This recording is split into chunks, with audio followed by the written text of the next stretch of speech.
Au Québec, le rêve des garçons est plus souvent qu'autrement de jouer dans la Ligue nationale de hockey, mais le développement du soccer et du football donne espoir à des jeunes de jouer comme professionnels dans leur sport un jour. Et c'est le cas de Laurent Duvernay-Tardif. À 23 ans, l'ancien joueur de ligne à l'attaque des Redmen de McGill vise rien de moins que la Ligue nationale de football. Je dis qu'il vise, mais en fait, il est dans la mire de plusieurs équipes de la NFL. Vous allez me dire, pas si mal. Mais si je vous dis qu'en plus, il étudie en médecine, vous allez probablement dire qu'il a tous les talents. Ce soir, il est avec nous. Laurent, bonsoir. Bonsoir. Alors, dites-moi, vous avez voyagé pas mal au cours des dernières semaines. Quelles équipes vous ont fait venir dans leur ville et comment ça se passe à ce moment? Bien, jusqu'à maintenant, j'ai eu 5 visites au programme. Il reste environ 3 autres visites. J'ai été à Green Bay, à Kansas City, à Miami, Seattle et Phoenix la semaine dernière. Donc, le principe, normalement, d'une visite, ça s'échelonne sur 24 heures. Le matin, ça commence très tôt, les examens physiques, les examens un peu psychologiques aussi, une batterie de tests physiques. Puis ensuite, bien, place aux interviews, on rencontre les directeurs généraux, les entraîneurs-chefs, les entraîneurs de position, on regarde du film. Puis dans le fond, c'est un peu comme une évaluation, je dirais, c'est une interview. Là. On doit prouver qu'on a notre place à être repêché.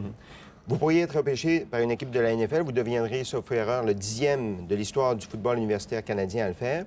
Qu'est-ce qui fait, selon vous, qu'il y a un intérêt de la part d'équipes américaines pour vous? Bien, je pense que j'ai le physique de l'emploi, je me déplace bien pour mon poids. Je suis quelqu'un qui est très athlétique, mais aussi qui est assez cérébral. Et je pense que la NFL recherche beaucoup des joueurs qui sont en mesure d'assimiler des livres de jeu qui sont assez volumineux. Puis je crois que ça va être ma force au prochain niveau, ça va être d'être en mesure de bien faire les lectures, bien Est-ce que c'est vrai qu'au-delà des tests physiques, on vous montre aussi des scènes de jeux vidéo, des vidéos, puis on vous dit qu'est-ce que tu as compris du jeu qui s'est déroulé devant toi? Oui, absolument. Surtout durant les visites, il y a une grosse partie qui est de regarder des films, essayer d'analyser, dire c'est quoi les formations. Puis, dans le fond, le football, c'est un système de logique. Fait que, dans le fond, c'est d'analyser, puis d'être à peu près être capable de dire bien, il y a tant de pourcents de chances que ça arrive si telle formation est en place. Donc, c'est un petit peu ça le principe. C'est ça qu'il essaie de voir, à quel point on est capable d'analyser le jeu. Donc, ça prend des neurones au-dessus des épaules aussi. Bien oui, contrairement à ce que beaucoup de monde pense, le football, c'est très stratégique. Ouais. Et on sait que vous en avez des neurones parce que vous étudiez en médecine aussi. Comment vous faites ou comment vous allez faire pour concilier une éventuelle carrière professionnelle au football et la médecine? En ce moment, la faculté de médecine de l'Université McGill a été vraiment très accommodante pour moi.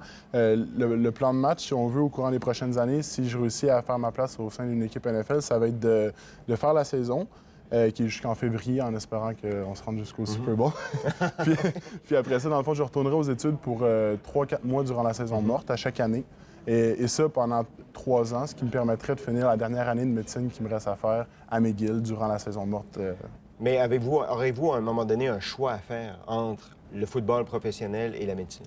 Bien, faut pas se cacher qu'une carrière dans la NFL, ça dure pas à tout jamais. Donc, en ce moment, je serais capable de jouer jusqu'à 6-7 ans dans la NFL tout en ayant encore la médecine comme plan B ou comme plan A même après. Donc, pour moi, je crois que ça me suffit. Puis, je veux dire, on sait jamais ce qui va arriver non plus. Comment vous faites pour pas vous enfler la tête, pour rester les 2 pieds sur terre? Parce que ça doit être très flatteur, là, à la fois de réussir à l'école et de réussir dans le sport. Il n'y en a pas beaucoup qui arrivent à faire les deux en même temps. Bien, c'est sûr que en fait, c'est très exigeant. Puis je pense qu'en ce moment, le fait d'être à l'école en ce moment, le fait de devoir toujours se surpasser, d'étudier pour l'examen, tout ça, ça aide à rester sur terre parce que veux pas, faut passer ses examens. Donc en ce moment, je suis à l'école, puis je me donne à 100 pour ce qui est de l'école, tout en m'entraînant. Puis après le repêchage, bon, on verra ce qui arrive. Mais d'un autre côté, je me dis que tant qu'on fait pas sa place sur une équipe, on n'a rien prouvé encore. Donc c'est un peu la manière que j'approche la chose en ce moment. Comment vous êtes... Là, les enfants au Québec, ils naissent avec des patins dans les pieds. Hein? Ouais. Comment vous en êtes venu, vous, à jouer au football? Bien, je crois que c'était juste un intérêt, une curiosité au début qui est devenue une passion. Puis je dois avouer que mes parents, moi, on n'était pas des grands fans d'être dans des arénas tout le temps. Là. Fait que d'être dehors, c'était un peu plus attrayant pour moi. Vos parents, vous en parlez justement, ils sont propriétaires d'une boulangerie, c'est ça? Oui, en fait, 2 boulangeries maintenant. Ils ont ouvert une 2e. Qui ont un nom particulier qui s'appelle Boulangerie Pain pour pain dans les voiles. Exactement. D'où vient ce nom-là? En fait, ça vient d'environ... En fait, dans la famille, on a toujours été proche de la voile. On est parti de la famille ensemble en 2005. On est parti pour 1 an complet en bateau. On est parti de Montréal, descendu la côte est américaine. On est allé dans les îles Turquoises, les Bahamas. Puis après ça, on a toujours continué à faire de la voile, que ça soit récréative, compétitive. Donc, ça a toujours été présent chez nous. Puis c'est un peu ça le but de créer la boulangerie. C'est non seulement on vend du pain, mais c'est aussi une atmosphère de famille où est-ce que tout le monde donne un peu mets la main à la pâte, on pourrait Et vous, dire. vous le faites de temps en temps aussi, dans les gros rushs. Ouais, ben de moins en moins, mais c'est sûr que Pâques qui s'en vient, Noël, c'est deux journées qui sont assez critiques. Donc oui, c'est sûr que je donne un petit coup de main quand je peux. On va faire une démonstration visuelle, si vous voulez. Je vais vous demander de vous lever, puis vous allez voir la différence entre un joueur de football et un journaliste. Moi, je mesure 6 pieds à peu près, et je pèse 180 livres. Vous, vous êtes? 6 pieds 5, 315. OK, on va montrer nos mains aussi. Ah, ouais. Oui, il y a une petite différence entre les mains aussi. Rasseyez-vous. Si vous aviez une ville à choisir en quelques secondes, est-ce qu'il y en a une que vous aimeriez particulièrement?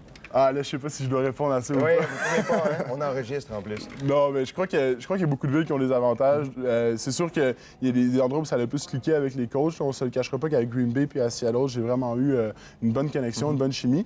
Mais il y a aussi la ville en tant que telle, à quel point Ouais. c'est dynamique. C'est sûr que Green Bay, c'est un petit peu moins. Donc, il y a plein d'avantages, il y a des inconvénients. Puis c'est juste de voir où ça va aboutir. Bien, on vous souhaite d'y arriver. On vous souhaite de devenir médecin aussi. Bien, merci beaucoup. Merci, au plaisir et bonne chance. Merci.